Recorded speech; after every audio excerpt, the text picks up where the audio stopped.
welcome to another episode of Turn Left. I am your host, Indiana's own Dana Black, coming to you live. Yes, all the way live from Black World Studios, where we talk about Indiana politics from the left side of things. Okay, so we're going to do things in reverse order tonight. You know, normally I give you my rant at first, but I want to make sure these congressional candidates are out here working their tails off. So we're going to start with the candidates first tonight, and then stick around to the end of the show. That's when I'll give you my rant, because there's so much to talk about. Oh my God, this week was crazy. So we got to get it in. So let me introduce my candidates. Yes, I'm super excited. First of all, coming to us from, these are congressional candidates, y'all. We're sending these folks to Washington, okay? Anything is possible. We're sending them to Washington. First up, running in Congressional District 8, we have Erik Hurt. Erik, welcome to the show. Thank you so much for having me, Dana. And of course, I am so glad we were able to get Mr. Peck rescheduled, because he caught a little bug the last time we were scheduled to come on the show. So what better way than to cover Southern Indiana in District 9, congressional candidate Tim Peck. Tim, welcome to the show. Thank you, Dana. Thank you so much. How you feeling, bro? Because, you know, I felt so bad because you was like real feeling guilty. You didn't need to feel guilty. You know that, right? Well, I did feel guilty. I like to do the work. I like to show up. So that was hard for me to have to cancel that. But you couldn't hear me if you tried. My voice was gone. And look at you out there in them streets. Both of you guys are out on location. Erik, where are you right now? Because you're not at the crib. No, I am at Evansville Central Library, supporting the local library, of course. And then I've got a fundraiser I'm going to just a couple blocks from here right after this. I love it. And Tim, I see you're in the car. Bro, you on the move. Yeah, I just came in from the Ripley County Fair. We have 17 full counties in my district, and this is the 17th of 17 fairs that I have been to. So it's the end of fair season, been a long one, 8 or 9 weeks, and been going hard. And after this one, I might sleep a little bit. Sleep? What? You can't sleep till November 8th. Just a little bit, just for a day, and then I'll get back out there. Guys, normally I would have talked about this in my rant, but yo, we're Democrats. Can we please talk about how exciting this weekend has been? Okay, First and foremost, I ain't gonna lie. I was one of them people who were, you know, y'all get off Biden. I'm riding with Biden. But then when he stepped down, like the excitement and just the sheer joy it just seemed to bring to Democrats. Talk to me about how this has impacted what you guys are doing in your district. And I'll go in alphabetical order. Erik, I'll start with you. Yeah, no, I mean, obviously it's a huge, spur of momentum, which we need. And I think it really energized a lot of younger people who felt like Joe Biden just wasn't the right fit for this moment in time to take on this race. And a big part of what I'm trying to do in this race is to mobilize and energize younger people who have felt either overlooked or disenfranchised or disillusioned with the process. And I think this Biden stepping down, letting somebody else take the nomination at this time, I think it helped people feel like, yes, they are listening to us. They are trying to, work to make things happen beyond anybody just trying to, for their ego or trying to, get themselves into power. They're looking at the bigger movement, which I think we need to do. We have to look at that big picture movement.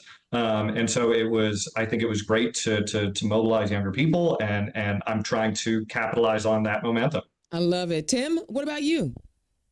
Let me tell you a story. So next morning, wake up, my wife and I go into my almost 2-year-old's bedroom, the nursery, and I sat on the rocker, and my wife, she likes to crawl into the crib sometimes and snuggle with him a little bit.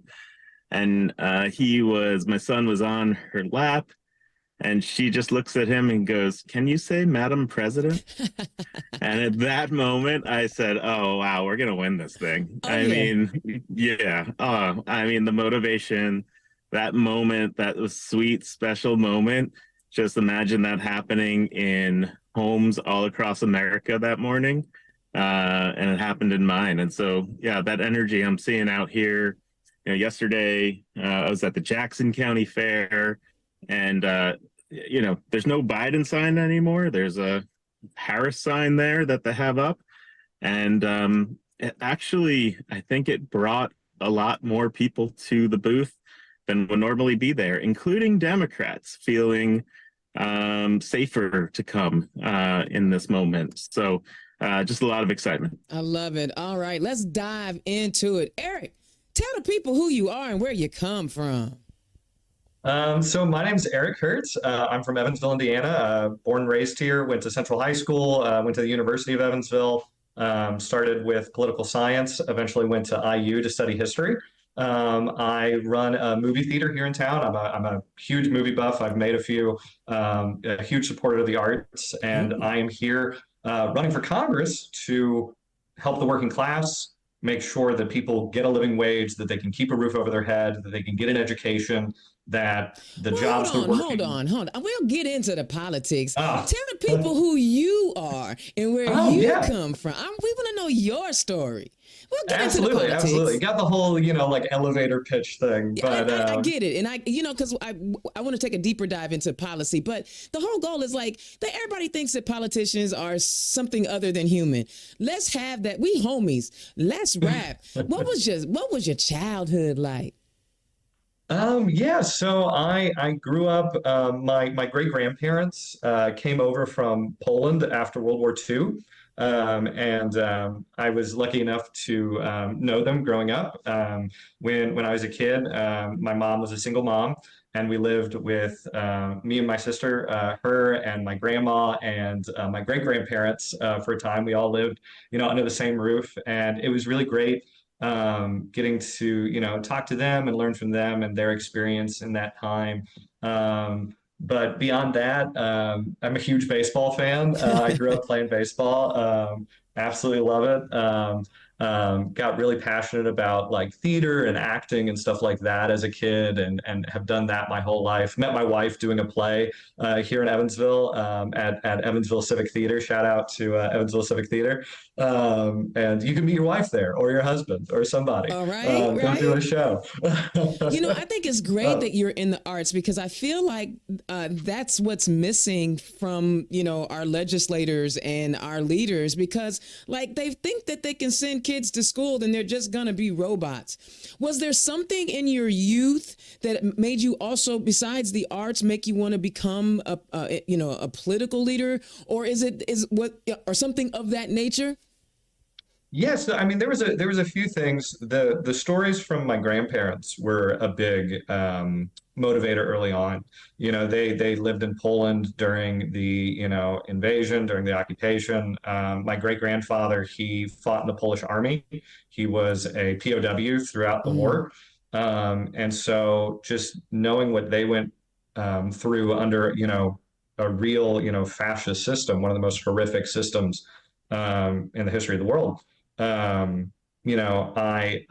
learned a lot about empathy and taking care of people, and the importance of community and connection, and not otherizing people, and just xenophobia and all these things, and how dangerous and devastating that can be. And then my family, is all working class. My grandma worked in retail her whole life. My mother worked in retail when I was a kid. My stepdad has been, on the line at factories, and he was always a union guy.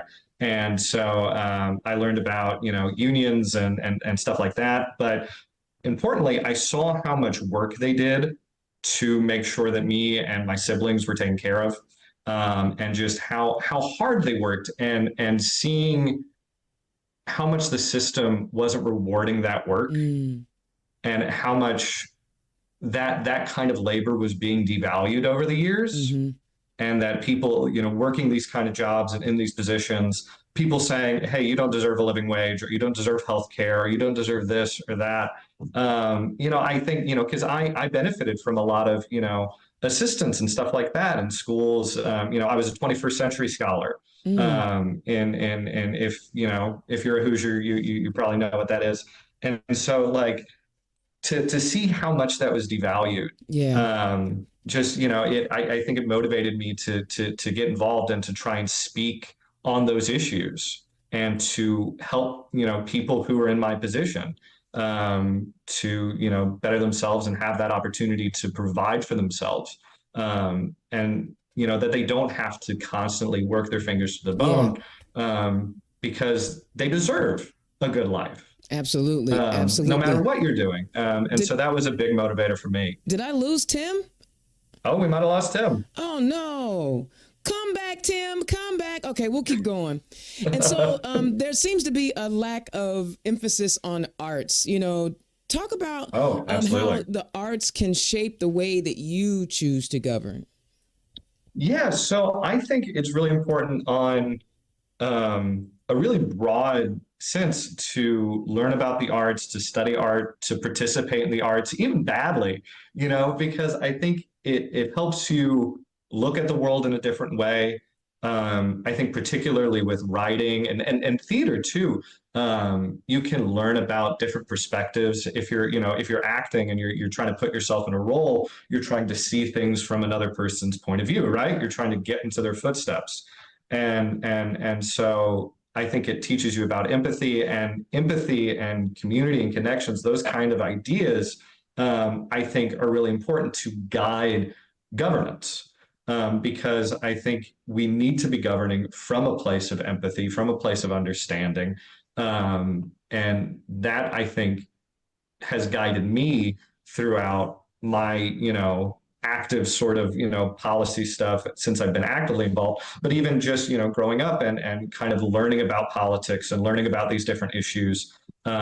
Just, the stuff I learned in like English class or history class, because I think what you were saying about the de-emphasis of the arts, I think there's also a de-emphasis of, like English education, this kind of stuff, and it's guided more towards STEM. And a lot of our education is guided towards test taking and things like that. And I think if we want, better citizens and people who have, just more understanding of the world around them, we need to be,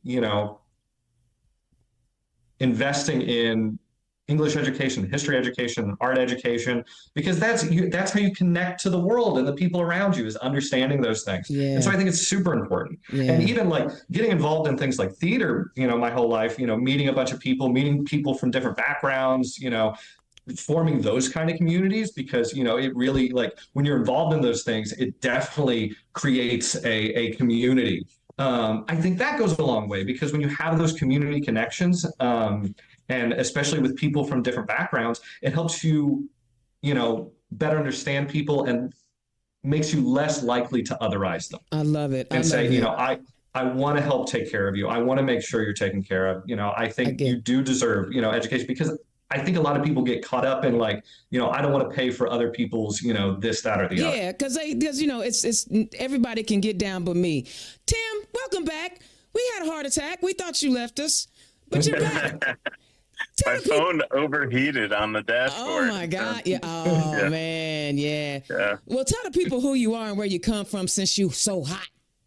Yeah, no problem. So my name is Tim Peck. I run for U.S. Congress in Indiana 9. I am an emergency medicine physician by training. I am a father. I am a husband. I live in a small rural town called New Washington of about 550 people on a 40-acre farm with my wife and a young child. And a couple goats and some chickens and, some corn. And I started this journey toward running for Congress out of being an emergency doctor. I was working actually in the Northeast. I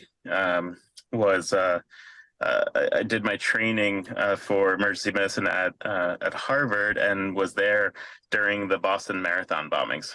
And that was a pretty intense experience for me. And during that time, I was treating people, and it was really also just, it felt very patriotic in a way. We treated 23 people and all 23 people survived that day. And reflecting on that, there was a good deal of division starting in the U.S. then. And I realized that, it didn't matter our politics that day at all. We were treating people no matter what. You didn't go and ask them if they were Democrat or Republican before Right. treating them. And you also didn't ask the nurse or the doctor to your left or right of what they were, right? It was just a very team-based approach. And so this idea of how do we bring people together in moments of emergency, but also moments of when there's not emergency on the table, and try to disagree but still make progress was something that I kind of got enamored with. I started a telemedicine company and practice in 2013, well before telemedicine was a thing. And that was to treat patients in nursing homes who had very little access to care. And so, I come from a family of social service workers. My father ran homeless services for the Salvation Army. My mother worked for the Catholic Church. Teachers, people who work in jails, police officers, etc. I happen to be good at science and math, the other side of the arts there. And so I kind of put that together with that social service side and became a doctor. And I also had people in my life, including my father, who, again, was working in homeless services, who just kind of said this way things work for people is not the way it needs to work. It's your responsibility to try to make that change. And the first change I really tried to make was with this telemedicine activity, trying to reach people who otherwise wouldn't be reached, save lives that otherwise wouldn't be saved. And we did.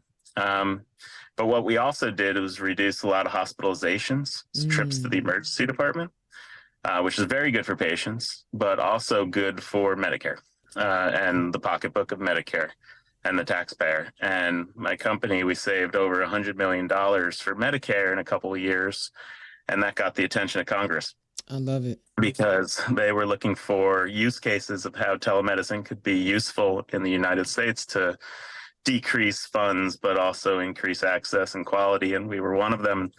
I found myself in DC testifying before Congress, working on bipartisan bills to make telemedicine happen, and including one for the VA, one for Medicare, and the aging. And then the government shut down in 2018 into 2019 for the longest time in history. And all that progress just came to a halt. Wow. And my practice that I had to stop practicing as well. And as I said, we were saving lives that otherwise wouldn't be saved. And all of a sudden we weren't saving those lives, and getting calls from the nurses and the patients and the nursing home administrator saying, if you were here, this person or this person would have been alive. And I think the politicians really lost sight of the end user in what they are doing, right? The very basic process of keeping the government open. And having all the conflict get in the way of actually just keeping that open and getting the budget done and making things move forward, had real consequences on the people, on my life, but the people I were treating. And so that moment I said, I want to be someone who can bring people together, never have this happen again, be able to kind of work across the aisle. I believe in democratic ideals, but I also believe that, compromise and work and debate is how we can move things forward in this world. And that's what made me run. I love it. You hit on so many different things. Did you grow up in rural Indiana? I did not. I actually grew up in Maine, rural Maine, and suburban New York, both. Oh my gosh. Yeah, kind of all over, and then rural Indiana. So I've seen the country, and my wife is from here in southern Indiana. Okay. And this is where we settled down and decided to raise our family. I love that. I love that. So I'm listening to your story, and you're hitting on, you're a job creator, you're an innovator, you're a businessman, an entrepreneur, you live in rural Indiana down in the 9th district, and you are hitting all of those those, GOP touch points, but it was your upbringing in the East that kind of shaped your value system. When you see, and we know who was the cause of the shutdown in 18, they was bragging about it. They was real happy about it.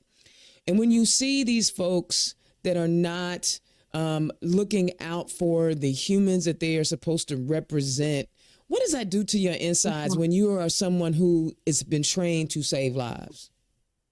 Aaron Houchin, my opponent, has voted against the budget 3 times, right? And loves voting against things, and loves, as we know, not putting bipartisan border deal on the table, right? And taking that off the table when people were actually starting to try to work together. And all those things have real consequences. I know we as Democrats don't always like to bring up the border and talk about it in detail because it feels like the other side of the aisle is kind of trying to own that as something that they should be proud of in some way, but they should not. People are getting hurt on both sides of that border because we can't get a deal together, and that's on them. And so, yeah, that makes me sick. It hurts. And it's not on every single one of the people, the Republican leaders. Sure. And it's certainly not on the everyday Republican. And I like to differentiate the everyday Republican from the leaders who are, torpedoing a lot of our progress. But yeah, it hurts inside, and that's when Aaron Houchin don't voted say her name no more. That's it. You only get one time to say her name. That's it. When she voted against the budget is when I said, okay, it's time. It's time. This is my time to go. All right. Well, both of you have something in common. I'm going to assume this is the first time you guys are running for office, right? Correct. No, this is my second time. First for this. Yeah. What did you run for before, Eric? In 2022, I ran for Vanderbilt County Auditor. Okay. Here in Vanderbilt County. I was living in Orlando with my wife for a few years, and in 2020, we decided to come back home. And I think, because I had originally gone to school for political science, bounced off of that, was very, politically aware and, kind of active on an activist sort of side. But after, COVID and that response, it definitely, I think, sort of spurred me to get actively involved in politics on the ground. Got it. And so when we were getting out of Florida, we both decided to come back to Evansville. Both of our families were here, and we wanted to try and, give what we could to our home and try and make it a little better and do what we can to help Southwest Indiana. And so part of that for me was to get involved in politics, and I saw an opening and I wanted to get involved, and so I ran. I'm just kind of continuing what I wanted to try and do there, which is to build a movement here in Southwest Indiana. So both of you are first-time congressional candidates, right? Yes. So Tim, he got a little something on you. He's gone through the rigmaroles already. Tell us, those of us who have never run for Congress, what it is like to have to, navigate 8, 9 different counties, rural, suburban, urban. I wish 8, 9 counties. How many do you have, Eric? 21. 21? But you know what that says? Like, there's no people in some of those counties, right? I mean, that's what it says. There's no, 21 counties. Because think about it. District 7 is not even a whole county, right? That's Indianapolis. It's not even a whole county. So it's just that there's no people in those counties. But there are people that just the population is not. So you basically have all rural counties. Tim, I know you have like Bloomington and also Jeffersonville, but then you have a lot of rural spaces in between. But what has it been like? 21 counties, navigating the geography, and what have you learned because Evansville is an urban area. So you guys kind of have the urban suburban areas. Mm-hmm. What has it been like having to navigate all of the spaces that encompass Indiana? Tim, go ahead. Yeah, my entire message is, we're in one of the most divided times in history. We've had a Congress that just is not really getting much done. And I am here to bring people together. I am here to talk to people on either side, but much more than talk, it's about listening. And so I do spend a lot of time in Jeffersonville, New Albany area, a lot of time in Bloomington. But as you said, I have 17 counties in What? between, right? So we gotta make a mass exodus down to southern Indiana so we can put some people in them counties. Because that's a lot. Because your congressional seat is based on population. So it's taken 21 counties to get 70,000 people, and oh my gosh, yeah. 800K, yeah, about 800K, right? So 800,000 is that what it is? 800? Yeah, between 700 and 800, yeah. Wow. I feel for y'all. So Erik, I mean, you ran in a county seat, now running in a 21 county seat. What has it been like to navigate and traverse those different spaces for you?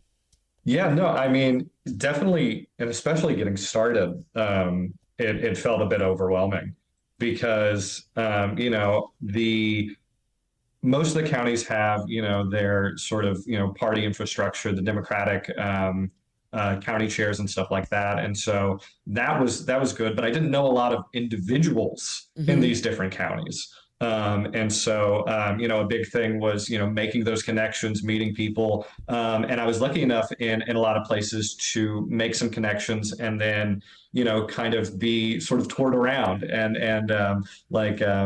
Tell City, a man named Larry Kleeman, just sort of, toured me around, helped me, introduce me to a bunch of people. And so that was really helpful. And then also part of what I've done and part of my focus has, like I said before, been on students and colleges.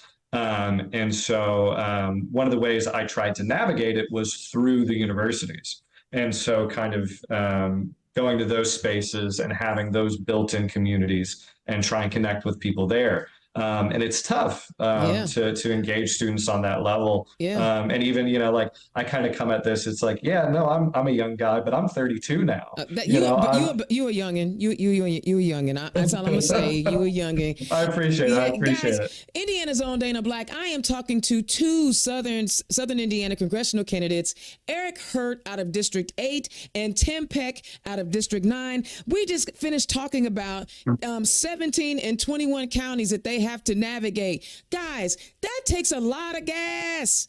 That's a lot of gas, and gas ain't cheap. It's $3.50, $3.60, no matter where you are. Could y'all please click on their donate links? Give them a little bit of money so they can go get some gas, because they got volunteers they got to pay gas for. I mean, and if we want to get our message out, right, if we really want to be serious about getting our message out, they have to, go themselves or send their volunteers, and it takes gas to do that. So please click on the donate link, donate to these two fellas. They could use all of the help that you can provide. All right, let's get into the policies. Every candidate, every campaign has about 3 issues. Erik, you were about to start to jump into yours, so I'm gonna make you wait. We're gonna go with Tim first. Tim, highlight the 3 areas that you are hitting on most when you are talking to constituents. You hit all the 9 fairs. What are you talking to? 17 fairs. Listen, I don't want y'all to be in the double digits with all this work. I just don't. But y'all are. What are you saying, and what are you talking about with them as far as your platform is concerned? Yeah, I'll tell you. And what I tell moderates and independents, what I tell more central leaning Republicans, and what I tell people within our own party is the same thing. And so I like to have that message be clear and genuine. And again, I start always with, we're divided right now. I want to bring us together. And no matter who you are, you agree with that. Right. I haven't met a message. single. Yeah. And so let's bring us together. And so got to do the work. Tweeting is not work. And what is work is actually debating and compromise. And so I'm willing to do that. So I start there, and then I ask every single constituent, what do you care about? And that's how I start the conversation and listen to what they have to say. And usually that answer is my family, my faith, my community, my work, my job, my health. It's not, the border or Ukraine or even abortion or, that's not where it usually starts. And then, you meet people where they are and talk about those issues. And then, it gets into the actual issues. The places where I like to concentrate because it's important to me is, healthcare in general. And with that comes women's reproductive rights. I am an emergency physician, and I've treated a lot of women who've been raped, and even some girls who've been raped. And I've treated women who would have died unless we treated them with an abortion. And I tell every Republican I meet that story in that same way, and they can't start fighting me on that, right? They're listening. I got their attention now. And I say, never once when I was counseling those patients did I ever say or think about what the government had to say. Right. The government just doesn't belong in my exam room, and we can extend the argument out from there to the rest of the cases of abortion. So I think that's an extremely important part of my message, and it's couched within the larger message of healthcare in general, trying to create more access at an affordable, more quality way. And I have some really specific ways I'd like to do that. Economy, how do we get inflation under control? Even though it's starting to be under control, people aren't feeling that yet. And I go back to, we're not going to fix this economy unless we can actually pass bills. Right. And we can actually work. Yeah. So that's where I focus always, is like, if you want to actually get something done here, and if they come at me with border, they come at me with, opioids, or they want to talk about, Ukraine, they want to talk about anything, you just go back to the fact that we can't really seem to get anything done right now. And I want to be someone who can work with both sides of the aisle. I love that answer. Erik, what are your main issues? Because you started naming them and you flicked your finger. You was ready. Go. Like I was saying before, I come from a working class background. I'm a working class guy, and helping working class people is my top priority. That means making sure, people are getting a living wage.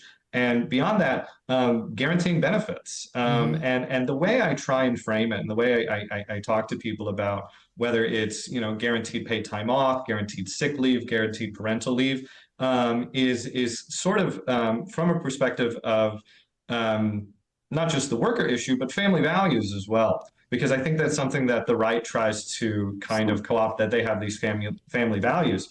But they just have certain family values. Yeah, well, I don't even see them as family values. A lot of them are just, people,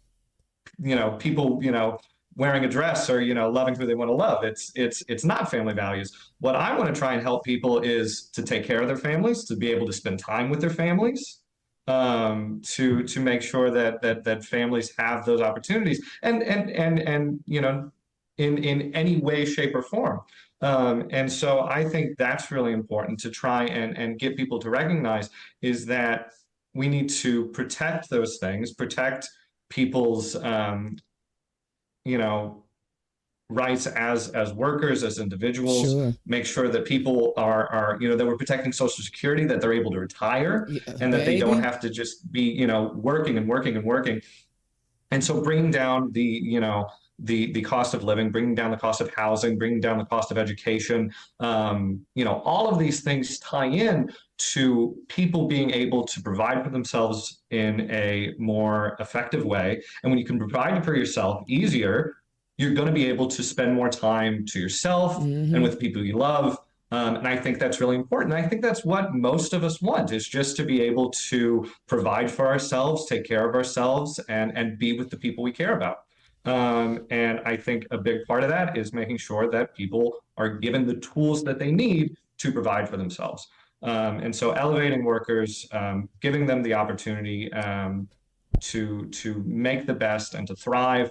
That is my number one priority. I care deeply about education and investing heavily into education at every level. I believe in guaranteed universal pre-K. I believe that community college should be free and just an extension of our investment into K through 12. I believe in debt-free, four-year universities, because the cost has gotten completely out of control. And if you look back in the 60s and the 70s, you could have just a part-time job at the minimum wage and pay off your college. That is impossible right now.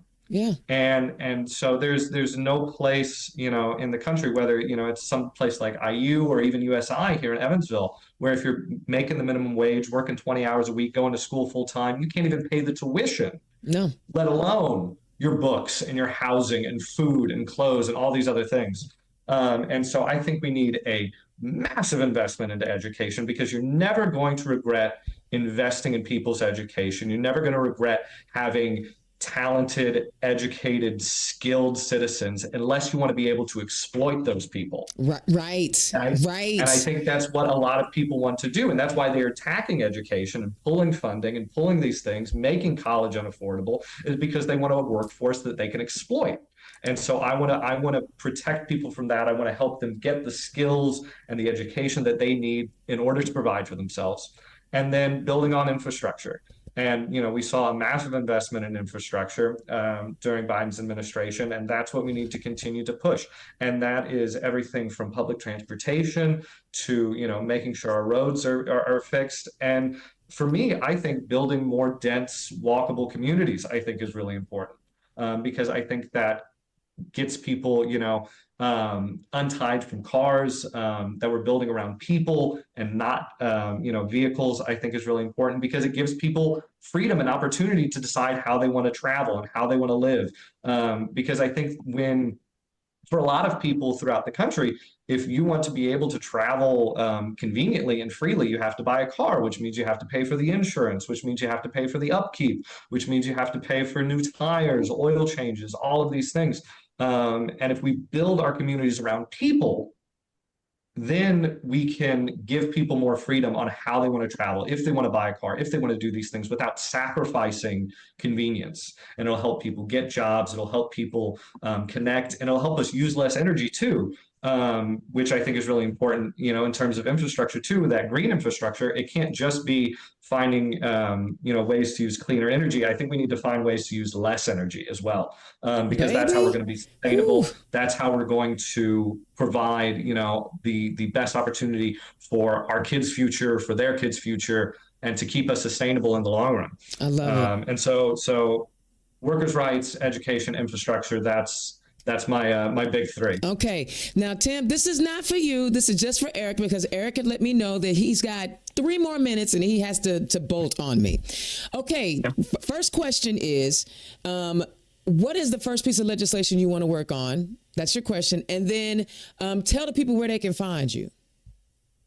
So something I've talked about with one of my interns, is an idea for the right to refill.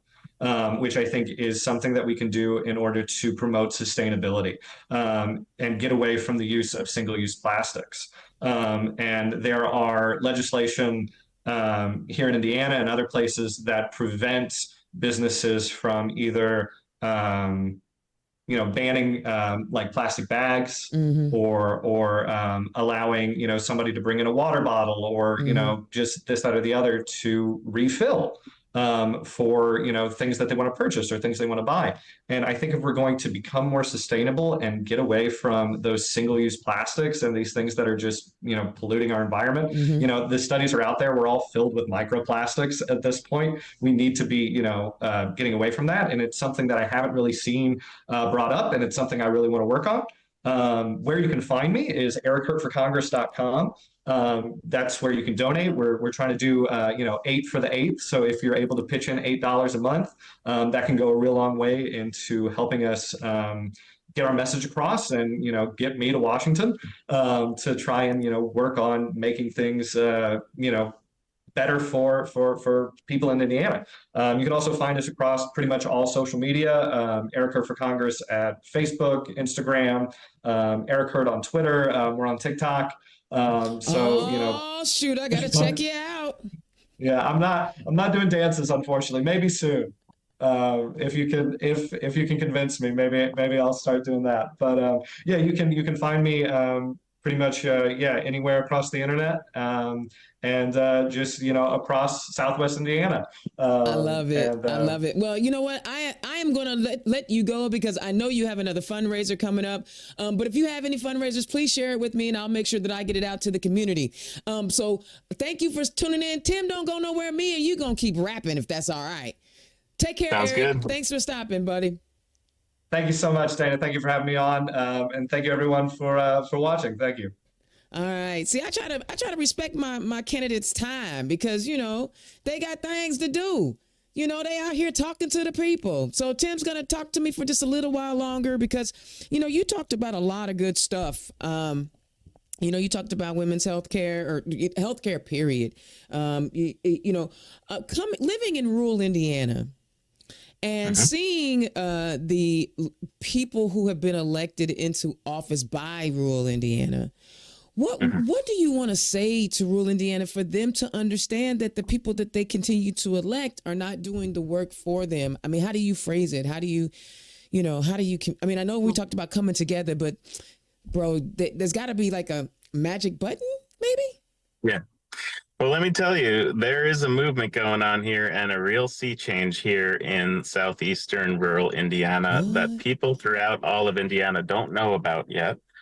People within my own district in Bloomington don't know about it yet because there's 2 hours separating those two communities from the Louisville suburbs and rural area from Bloomington. So let me tell you, in 2023, things changed. Democrats won about 75% of the races in Floyd and Clark counties and some of the surrounding areas there. Bloomington is not the only city in my district now that has a Democratic majority on their city council and mayor. Love it. New Albany does as well. And Jeffersonville has a majority city council that is Democratic. Clarksville does as well. Mayor Treva Hodges is representing as a Democrat. Yep. Everyone loves Treva. Her early endorsement meant a lot because she won in a small rural town of Charlestown in 2023 as well. And so did the mayors of Scottsburg and Austin and North Vernon. Those are all Democratic mayors right now. Wow. And people on their city councils as well. And so these are rural areas. And that flip is all happened in 2023. Why has that happened? Well, there's some interesting dynamics happening down here for the rest of everybody to know. One is Jamie Knoll. You may or may not have heard of. Jamie Knoll was the GOP chair here. He's currently in Scott County Jail with $1.5 million bond because he stole millions of dollars from Clark County taxpayers and then reinvested it into his own pockets as well as the GOP's pockets. So I'm going to mention some people. I know you said not to mention names, but I'm going to mention people who have taken money that are literally my taxes and running against them with us, running against me with them. And so that is all the way from used to be Mike Pence took that money, but also Braun and also Houchin. All of them took dirty money and they have it and they're using it against us. So the people of this district are angry that the Republican Party has violated their trust.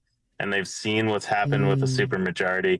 And last year, they started voting differently. They started voting for the more pragmatic Democratic message. And so that's been pretty amazing to watch. The other thing is there's been a little bit of population boom here because we are in this Louisville and Cincinnati suburbs area, and with 2020 and the pandemic, people moved out of those cities and there's developments everywhere. Okay. And so those people, usually come with an open mind and are more independent or leftward leaning. And then, of course, Roe being overturned, you just saw all the suburbs across the U.S. kind of go a click to the left. We had a lot of independents that were voting right in Louisville suburbs, and now they're voting left. That's just the nature of it. So polling is looking very good, and it's a winnable race. And we are only 4% down with 13% undecided in the last poll that we had in an informed poll. So pretty good of what's going on. Yeah. And it sounds like, more importantly, it sounds like you really have a good handle on your district. I mean, you named off many different factors that will come into play. That bodes well, because if I lived in your district and you rattled off all of that about what was going on in your district, I'd be like, oh, he really does understand. And do you think the work that you're doing at the congressional level will have an impact on some of the state house and state senate races, maybe? 100%. So we're having a big rally for Indiana 9. We're going to have it at the Clark County 4-H fairgrounds.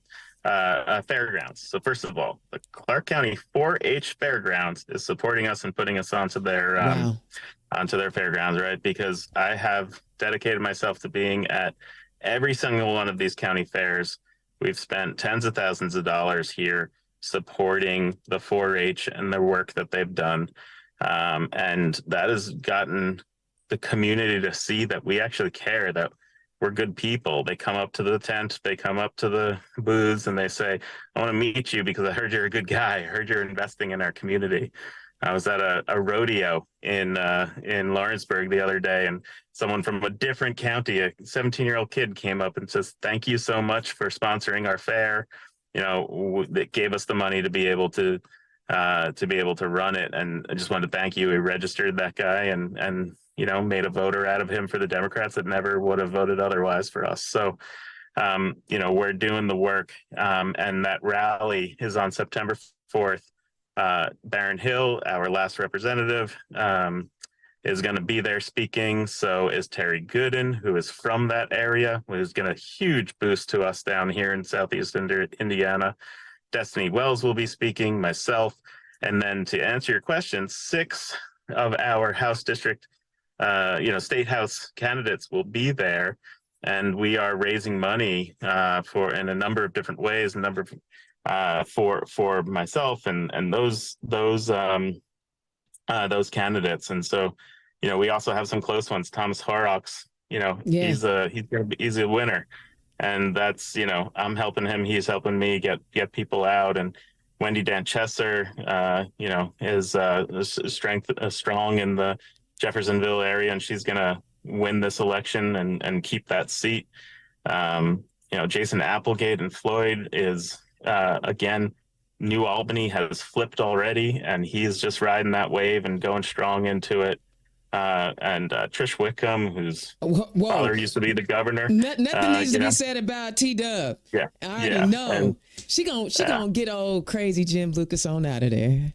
And I can keep going. We got some really great. This is a flippable district right now, and we need the rest of Indiana to know that. You know, in terms of my call time, making calls, I call people all throughout Indiana. I'm having fundraisers all through Indiana, not just my district. Because, you know, we're given the message that you invest here, we can flip this thing and have Indiana be the reason that the House flips blue this year. I love it. You know, I'm listening to you talk. And again, your knowledge of your district, the knowledge of your fellow Democrats, you sound like a man at the top of the ticket. You sound like, I mean, we got it. I mean, I know we got a top of the ticket, but you sound like someone who not only is running to win your race, but you have really invested in not just your community, but also into the party. One thing you said was that you helped with the fair to get underway. I cannot tell you how many times I have told folks within our party and other candidates, you need to go do stuff for people before you start asking for stuff from people. And that is a prime example of what I'm talking about. You didn't have to do it. You just knew it was the right thing to do. And you registered him to vote. You probably said, maybe consider voting for me, but you just wanted him to get registered. But he had something tangible as a reason to vote for you because you were delivering for the people. Tim, you know what? I've seen you around. This is not the first time we've talked to each other, but this is the first time I really got a chance to kind of hear your story, and I'm really excited about it. I loved Eric's as well. I love how he's coming with the working man. But guys, we need you to donate to these folks, right? Click on that donate button and donate through AgBlue. Something else you can consider, because I hear you talking about all the folks that are coming through. You should get with me with AgBlue so we can create a tandem form so you guys can raise money for all those candidates. Oh man, thank you so much for joining me. Go ahead. I just want to say one more thing just to make sure the crowd knows here. Even during that, fair season was June, July, and doing all that, I still went to 3 Juneteenth celebrations in our district, to 5 Pride celebrations in our district for June, right? It's not just about reaching all these swing voters. It's actually reaching our core voters. Love it. And those core voters, let me tell you, what I've seen, first of all, we have prides in Madison, rural town. We have prides in Batesville, even more red rural town. Pride in Corydon, red rural town. These people are coming out and celebrating their lives, their choices, and we're celebrating it with it. And I've sponsored all those, and I've had the tents there, right? And I show up, and as you're saying, give and show your face to this community before you ask something for them.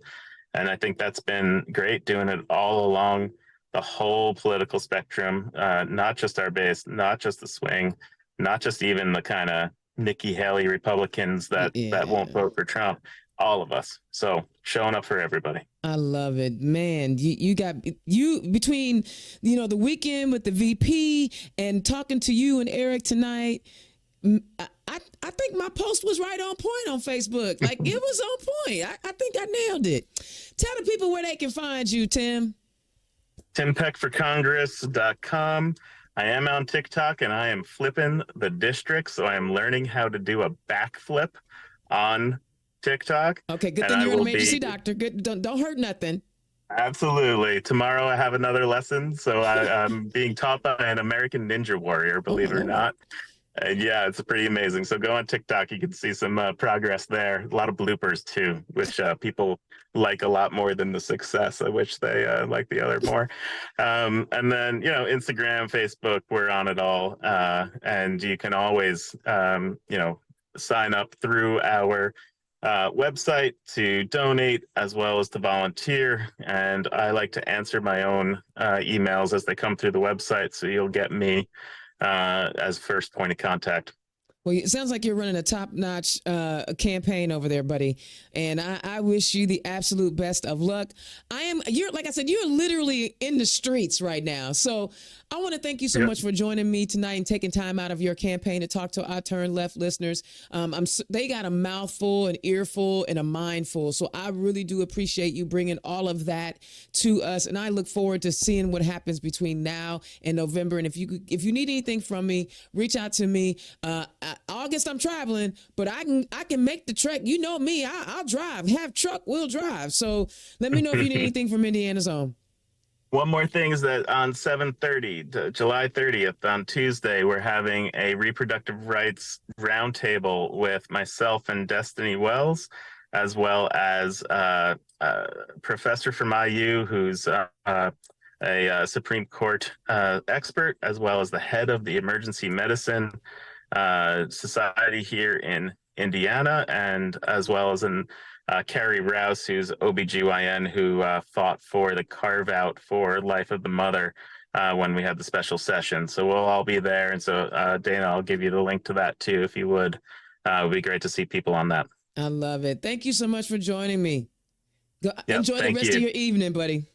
All right. Bye-bye. See you later. Oh, man. Bye. Oh, man.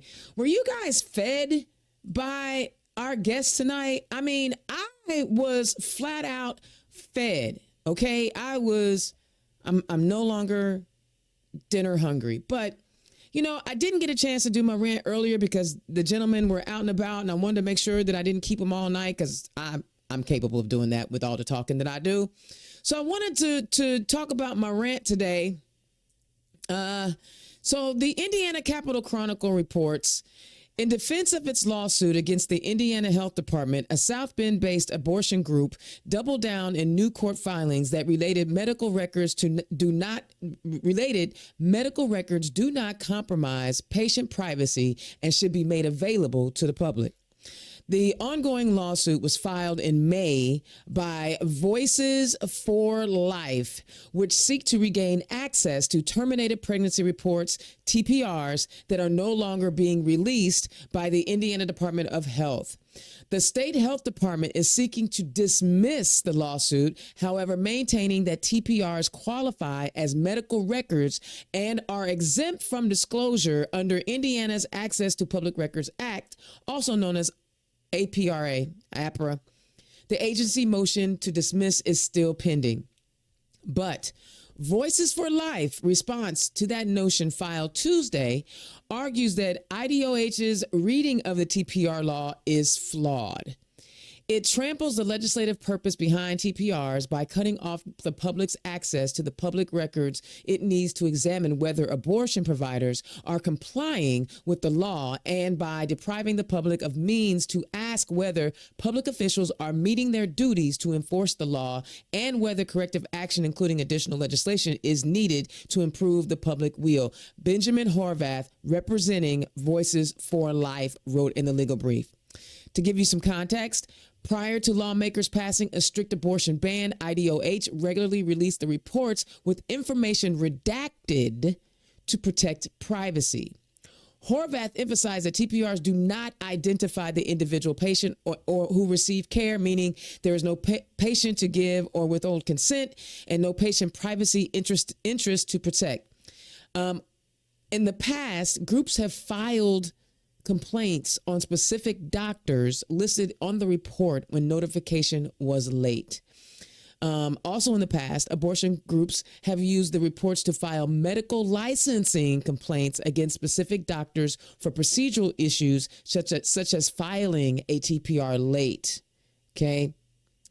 This is problematic to me because I don't understand why I have to give up my medical records that is not non-redacted to people, because they can reverse, as the report says from the Indiana Capitol Chronicle, they can reverse engineer and find out who the patient was and who the provider was.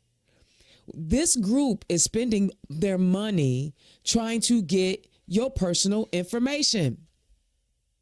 They are really spending money trying to get information about people who had medical procedures. Where will it end?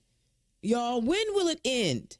When will they stop trying to get into our business and stay in our business? And that is why this past weekend, I was riding with Biden and I was going, because I'm voting blue no matter who. I know y'all say we shouldn't be that. It's about the person and all of that other stuff. But look at the policies that people write.